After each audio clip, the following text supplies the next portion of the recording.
தமிழ்தடம் பார்வையாளர்களுக்கு வணக்கம். இன்றைய காணொலியில் முன்னணிந்திருப்பவர் மியான்மர் நாட்டிலிருந்து வந்திருக்கக்கூடிய சிலம்பரசன் கருணாநிதி சந்திக்கும் வாங்க காணொலிக்குள்ள போகணும்.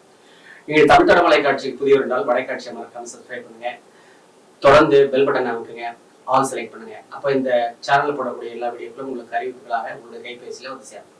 வாங்க காணொலிக்குள்ள போகலாம். வணக்கம் சிலம்பரசன். வணக்கங்க. அனைவருக்கும் வணக்கம். என்னோட பேர் சிலம்பரசன். நான் பர்மா நாட்டிலிருந்து வந்திருக்கேன். இந்த பர்மா நாட்டுல அனைவரும் தமிழ் பேசக்கூடிய காரணமா இருந்த ஐயா கலைச்செல்வன் அவர்களோட மூத்த பேரும் தான் நான். என்னோட அப்பா பேர் கலைச்செல்வன் கருணாநிதி அவர்கள். அண்ட் இங்க வந்த காரணம் என்னன்றா என்னோட மேல் படிப்புக்கும் அப்புறம் இங்க இருக்கிற கல்வியை என்னோட பர்மா நாட்டுல படிக்கவே கஷ்டப்படுற பல பசங்களுக்கு போய் கொண்டு சென்று சேர்க்கணுங்கிற ஒரு எண்ணத்துடன் தான் நான் இங்க வந்த காரணம். அதே நேரத்துல உங்களை மாதிரி பெரியவங்களை பார்க்க வாய்ப்பு கிடைச்சதுக்கும் ரொம்ப சந்தோஷம். இப்ப சிலம்பரசன் கருணாநிதி இப்ப தமிழ்நாட்டுக்கு வந்திருக்காரு. இப்ப தமிழ்தடம் வலைக்காட்சியுடைய ஸ்டுடியோல இருக்காங்க. அவங்களை சந்தித்து உரையாடுவதில் மிக்க மகிழ்ச்சி. ஏற்கனவே அவருடைய தகப்பனார் திரு கருணாநிதி அவர்கள் வரை இருந்திருக்கிறாங்க, உங்களுக்கு தெரியும். அதே போல கருணாநிதியுடைய சகோதரர் தம்பி சந்திரசேகரன் அவர்கள் வந்திருக்காங்க. அதே போல சந்திரசேகருடைய புதல்வர் சின்னதுரை அவங்க வந்திருக்காங்க. அவர்கள் எல்லாம் தமிழ்தடத்தோட உணர்வுபூர்வமாக உரையாடிய காட்சிகளை நீங்கள் பார்த்திருக்கீங்க. இன்றைக்கு சிலம்பரசன் அவரோட உரையாடணும் வாங்க. இப்ப இது வரைக்கும் நிறைய செய்திகள் வந்து நீங்க தமிழ்நாட்டை பத்தி கேள்விப்பட்டிருப்பீங்க. இப்பதான் முதல் முறையா வரீங்களா தமிழ்நாட்டுக்கு? கண்டிப்பா. ரொம்ப மகிழ்ச்சிங்க. இப்ப நீங்க முதல்ல தமிழ்நாட்டை பார்த்ததுல உங்களுக்கு என்ன வந்து இதுல பிடித்தக்கூடிய என்ன உங்களுக்கு பிடித்தக்கூடிய விஷயம் என்றால் ஜனங்க தாங்க. ஏன்னா ஜனங்கள் எல்லாருமே ஒரு உயர்வோட பிடித்தக்கூடிய விஷயம் என்னன்னா மக்கள் தான். மக்கள் எல்லாருமே வந்து ஏதோ ஒரு நோக்கத்துக்காக ஓடிக்கிட்டே இருக்காங்க, அவங்களோட உழைப்பை செலுத்திக்கிட்டே இருக்காங்க. அதே நேரத்துல அன்பாவும் இருக்காங்க அவங்கள மாதிரி. இது மிகப்பெரிய பிடித்தக்கூடிய விஷயம். அதே நேரத்துல தமிழ்நாட்டோட அந்த நிலங்கள், அந்த காற்று எல்லாமே வந்து என்ன மிகவும் சந்தோஷம் அடைஞ்சது. அதே நேரத்துல தமிழ் மண்ணு, நம்ம மன்னர்கள் ஆட்சி செஞ்ச மண்ணுன்னு இருக்கும்போது எனக்கு ரொம்ப பெருமையா இருக்கு. ரொம்ப மகிழ்ச்சிங்க. இது வரைக்கும் நீங்க மியான்மர் நாட்டுல பிறந்து வளர்ந்தீங்க, முதல் முறையா தமிழ்நாட்டுல கால் எடுத்து வச்சிருக்கீங்க. உங்களுடைய முன்னோர்கள்லாம் வாழ்ந்த பகுதி என்று உங்களுக்கு கேள்விப்பட்டிருக்கீங்க. தமிழ்நாட்டில் உங்களுடைய முன்னோர்களா இருந்திருக்காங்க என்று நான் அறிந்த வரையில அது கிடைக்கக்கூடிய செய்தியாக இருக்கிறது. இப்ப நீங்க தமிழ்நாட்டுக்கு வந்திருக்கீங்க. உங்களை நம்ம தமிழ்தடம் மாணவர்கள் உங்களை பார்த்து கொண்டிருக்கிறார்கள். நீங்க மியான்மர்ல இருந்து தமிழ்நாட்டு மக்களுக்கு என்ன செய்தியை சொல்வீர்கள்?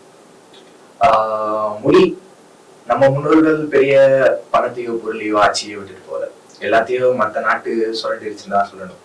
அதே நேரத்தில் நமக்கு இருக்கிற ஒரே ஒரு சொத்துனா அது மொழிதான். அதையும் சில விஷயங்கள் சொல்ல பாக்குது, அது வேற விஷயம். ஆனா காப்பாற்ற வேண்டிய நிலையில நம்ம இருக்கோம்.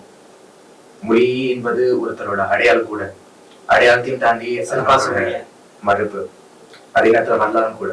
ஏன்னா பர்மா நாட்டுல நிறைய மொழிகள் பர்மா மொழியால அழிஞ்சதே இருக்கு. ஏன்னா இங்க கன்னியாகுமரி மொழி, அதே நேரத்துல இது தெலுங்கானா மொழி, அந்த மாதிரி பல மொழிகள் இருக்கும் பொழுது பர்மா நாட்டிலும் இந்தா மொழி, கம்மா மொழின்னு சொல்லிட்டு அதே மொழிகள் இருந்தது. ஆனா அந்த இடங்கள் எல்லாமே கட்டாயமாக பர்மா கல்வி கற்க வேண்டிய ஒரு நிலை வரும்போது எல்லாருமே அந்த மொழியை மறந்துட்டாங்க. தமிழுடைய வடிவங்களாக இருந்தது நீங்க சொல்றீங்க. இப்ப தமிழ்நாட்டுல வந்து தமிழ் பேசுறவங்க கூட சில மாவட்டங்கள்ல அந்த மாவட்டத்திற்கே உடைய அந்த ஸ்லாங்க்னு ஆங்கிலத்தில் சொல்லுவாங்க. அந்த வழக்கு, இந்த வட்டார வழக்கு என்று சில சொற்கள் வேறுபடுவதை தவிர ஒட்டுமொத்தமாக தமிழ்ல எல்லா சொற்களும் எல்லா இடத்துலயும் வழங்குறது. சில நேரங்கள்ல சில சொற்கள் மட்டும் சில மாவட்டத்துக்கு என்று உரித்தான சில சொற்கள் இருக்கின்றன. அதை வந்து ஸ்லாங் என்று சொல்வார்கள். ஆனா ஒட்டுமொத்தமான மொழி என்று ஒன்றாகத்தானே இருக்கிறது. யார் எங்க வேணாலும் போய் பேசினாலும் அந்த மொழியை எளிதாக அறிந்து கொள்வார்கள். அதுதான் நீங்க சொல்ல வரீங்க. இல்லைங்க, பர்மா நாட்டுல வந்து அது கொஞ்சம் அந்த தமிழ் மொழின்னு சொல்றீங்களா? அதை பத்தி சொல்லுங்க. அது ஒரு வேறுபட்ட மொழி தான். அது பர்மா மொழிக்குள்ள, தமிழ் மொழி இல்ல, கண்டிப்பாக இல்லை. ஏன்னா அது பர்மா மொழிக்குள்ளேயே வராது. அது ஒரு வேறுபட்ட மொழி. அதே நேரத்துல ஒரு சின்ன எத்தனிக் குரூப் மட்டும் பேசக்கூடிய ஒரு மொழி.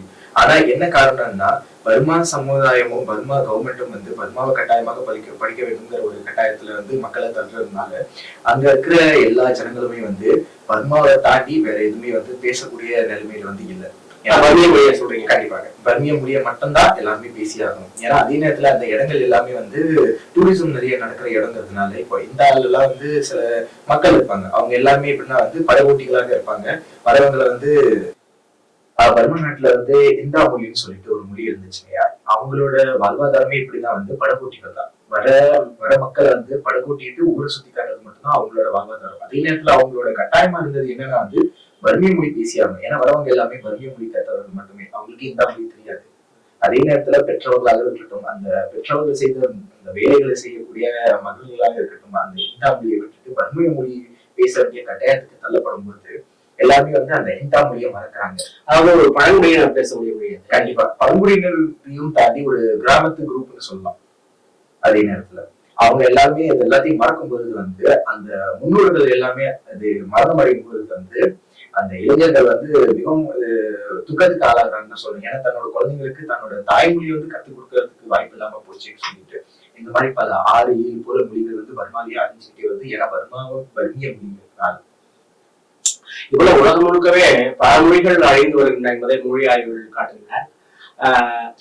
அதை கூட இப்ப நீங்க ஒரு சொல்லக்கூடிய ஒரு செய்தி தமிழ் மொழியில இப்ப மியான்மர் நாட்டுல வசிக்கக்கூடிய தமிழர்கள் எந்த அளவுக்கு ஈடுபாடு கொண்டிருக்காங்களா, இல்ல வந்து அதை தாண்டி வாழ்வாதாரத்துக்கு என்று வேறு மொழியை நாடக்கூடிய ஒரு நிலையில இருக்கிறாங்களா, அங்க உள்ள நிலைமையை சொல்லுங்க. கண்டிப்பாக தமிழர்கள் இப்படி வணிகத்தின் மூலியமாக பர்மாக்குள்ள வந்திருந்தாலும் பர்மாவுல ஆட்சி செஞ்ச ஒரு சில சான்றுகள் இருக்கிறது, அது வேற கதையாக இருக்கட்டும். ஆனா இப்போதைக்கு என்னன்னா பர்மாக்குள்ள இருக்கிற தமிழர்கள் வந்து மிந்தி எப்படி இருந்தாங்கன்னா வந்து ஒரு பப்ளிக் குரூப்பா இருக்கட்டும், வெளியே போகும்போது தமிழ பேசுறதுக்கே கூச்சப்பட்ட ஒரு குரூப்பா தான் இருந்தாங்க. அவங்க தமிழ் பற்று இருந்தாலுமே வெளியே தமிழ் பேசுறதுக்கு கூச்சப்படுவாங்க. ஏன்னா வந்து பர்மால வந்து தமிழர்களை வந்து ஒரு சொல் வச்சு கூப்பிடுவாங்க. கூலானா வந்து அது வணிகத்துக்காக வந்தவர்கள் அப்படின்னு சொல்லிட்டு கூப்பிடுவாங்க. அதுக்காகவே வந்து ஈரணமாக பார்ப்பார்கள் என்று சொல்லலாம் மிந்தி. இப்போ அது நிறையவே குறைஞ்சிருக்கு.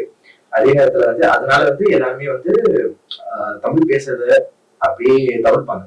அது கொஞ்சம் கொஞ்சமாக கூடி தமிழ் பேசுறதே என்பது கிடையாம போயிடுச்சு. எல்லா இடங்கள்லயும் வந்து பர்மா மட்டும்தான் பேசுவாங்க. அதே நேரத்துல தமிழ் வந்து அந்த வயசுல பெரியவங்களுக்கு மட்டும்தான் வளர்கிற மாதிரி இருந்துச்சு.